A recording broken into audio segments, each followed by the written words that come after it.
Hello, I'm Janice Karin, Director of Policy, Technology, and Innovation at the Massachusetts Health Data Consortium, or MHDC.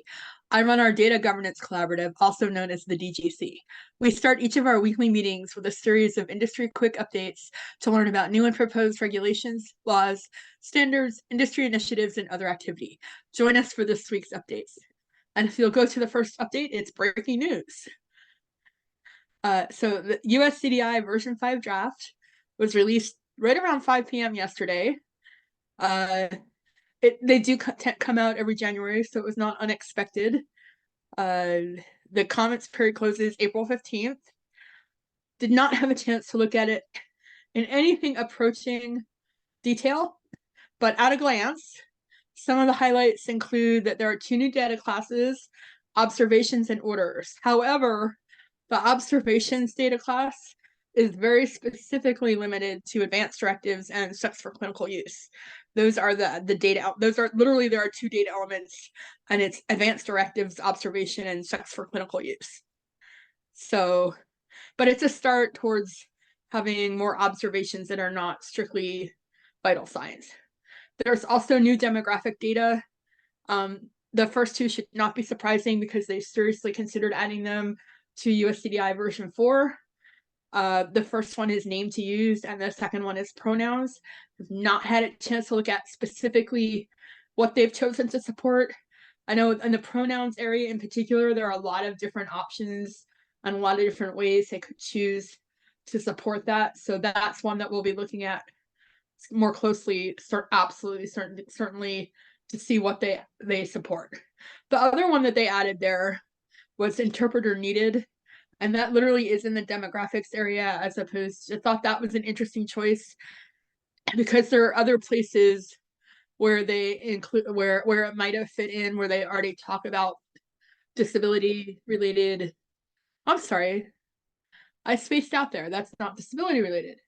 I apologize, everyone. It has been a very long morning already.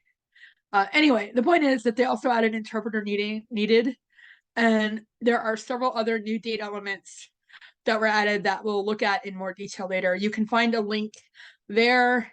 That's the live interactive website. There are also a downloaded PDF version, and they did the standards update bulletin that also describes some of their decision making. I can try to answer any questions or comments, but like I said, I haven't really had a chance to delve into it in any depth. Anyone want to take a stab at anything? All right, well, more on this later. Let's move on. So the other thing that happened was Sequoia, as we mentioned last week.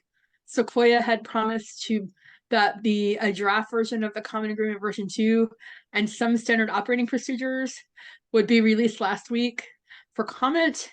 What they actually released were these 15 documents, which include both the Common Agreement version 2 draft and an update version 2 of the Human Technical Framework, as well as a glossary, some other general guidance things, and then 10 standard operating procedures documents, one of which, if you look down towards the bottom, there's a healthcare operations sub area SOP, which appears to be about quality measures.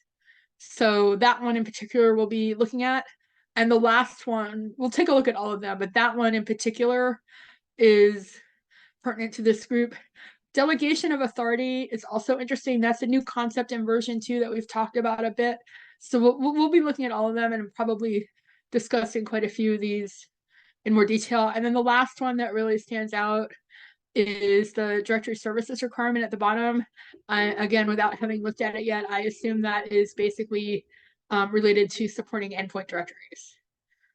So you can find a link to all of the documents there. And if you'd like to take a look at any of them separately, and we will be reviewing at least a subset of them in the DGC moving forward. Any initial thoughts or comments or? All right, you gotta love the 2-week time frame for 15 documents, but moving on.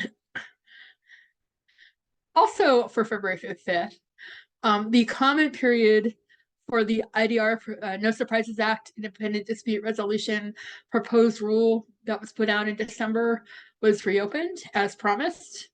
It was done very quietly on Monday. I actively looked, again, the reason I found this was because I actively looked and prepped for the meeting. I didn't see an announcement about it at all. The new comment period is 14 days and the deadline is February 5th. And so the notice of the reopened comment period is the first link. And the second link is the actual rule that we reviewed. And I guess it came out in November, but we reviewed it in December. So anyone have anything on that? All right, let's move on. This one is really interesting. So NIST has put out a report on what they're calling adversarial machine learning, which is essentially what they're classifying as a new form of cyber attack, which involves injecting bad data into AI systems. So they've released a guidance document that describes this type of attack. They have basically classified them into 4 subcategories and then also talk a bit about ways to mitigate their effects. They do also warn in very loud words in the overview that there is no legitimate way to fully prevent what they're calling AI misdirection at this time. And so there are you just need to be careful about this. And that my take on that warning was that they may be seeing some people who are trying to sell services that will say, we can prevent this. And those are not legitimate, but that is me reading between the lines. So I don't know if that actually is what they were saying, but that was sort of what I took from that, the way they worded and the way they put this wording out there was don't be taken in by people who claim they can fix this. But moving on from that, so they highlight 4 different ways, 4 different types of attacks can fall under this category. And they call the first one evasion, which is altering what a deployed system sees to alter how it reacts. And they gave an example, an analog example of what this might be. And that would be taking a stop sign and making it look like a speed limit sign so people don't stop. So doing that within an AI system, whatever, making the AI system think that they're seeing something that isn't there, basically. And that would change the behavior. And then the poisoning is deliberately injecting bad data into a training phase. And the example that they talk about there is swearing at a chat bot repeatedly, so it thinks that that language is appropriate to use. But obviously there's many other ways that could happen.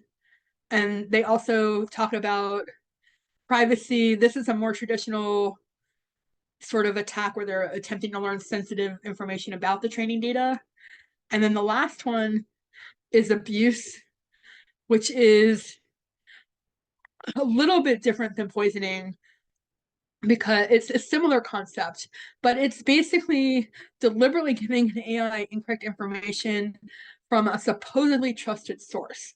So what in the poisoning, they're just finding ways to inject bad data. But with abuse, what they're doing is they're putting bad data on trusted sources. So they could like hack a trusted, they could hack the New York Times and put bad information there and then it gets absorbed. That's obviously an example that probably would be noticed fairly quickly. But they could hack some association that is considered a trustworthy source of information about whatever the association covers, and that information get absorbed. And so that's what they're calling abuse. So those are the 4 different types of attacks. I thought this was really interesting. It wasn't something I'd really seen a lot of discussion about. It makes sense that people are trying to do this and probably in some cases succeeding. And it's obviously another thing to look out for. You can find the link to the report at the bottom. I've not had a chance to read it in full, but I suspect this is an area that we'll start hearing more and more about as time goes on. Anyone want to comment? Has anyone seen this before or have any comments or thoughts about it?